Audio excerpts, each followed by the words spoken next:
The Little Aquafluffy.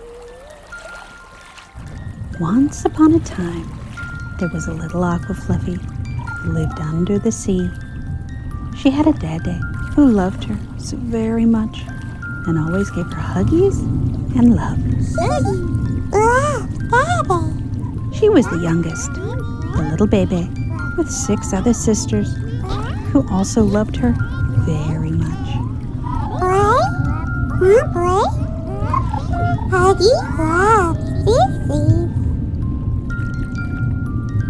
A foal that loved to explore, loved new things, and was always curious about all the wonders and toys to play with that ended up in the ocean. The bright sky ball always made her look up, wondering how the world above, the world all those toys came from, looked like. But Dede didn't allow her to see more. Outside, Mama, it's scary. No, go outside.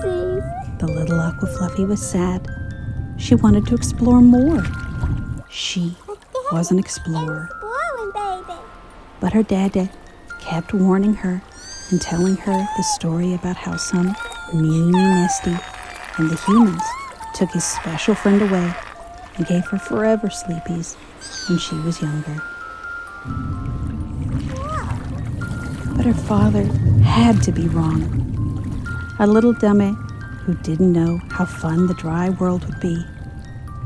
She was a big Fluffy now, after all, not a baby. She'd show all her herd. She'll show them that the dry land was fun and the best place ever, and just how happy the dry land could make them.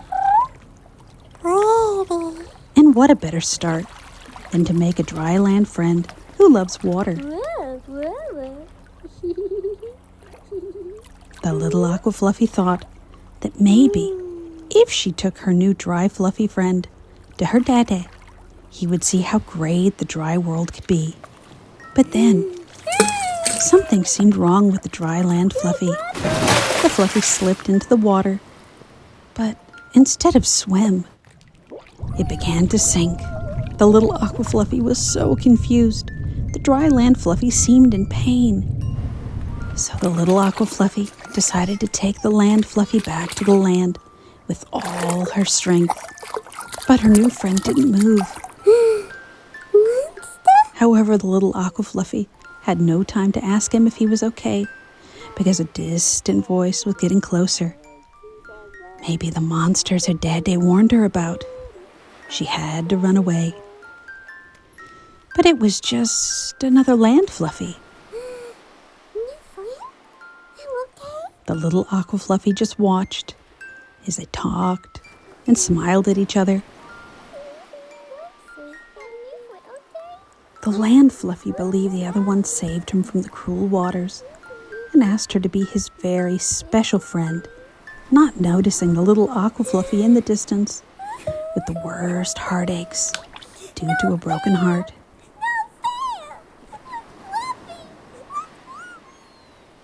She ran away back to her sisters and told them about what happened with her new dry land friend. They felt her pain and cuddled her to relieve her broken heart. One of the little Aquafluffy sisters then told a story about a monster lady who lived near the scary place. Monster lady? And gave an Aquafluffy legs instead of fins. Legs the land Fluffies have to live on the dry land. So she followed her sister's directions. She wasn't ready to give up exploring the dry world yet. She went to the shallow waters near the spiked rocks to look for the scary monster lady that could give her legs. And she found her and asked her for help. Can help? And so she did. It was very painful, but she got the legs she always wanted. She could go onto the dry land. Every step was painful. It felt like stepping on sharp glass. But the little Aquafluffy had decided to find that friend and explore the dry land with her new legs. Not much later, She actually found him. After all that pain, all her sacrifice, she found him. And also found out that everything has been in vain. She perished not much later, her body dragged by the waves, taking her back home for her father to find. Truly, the explorer ones don't last.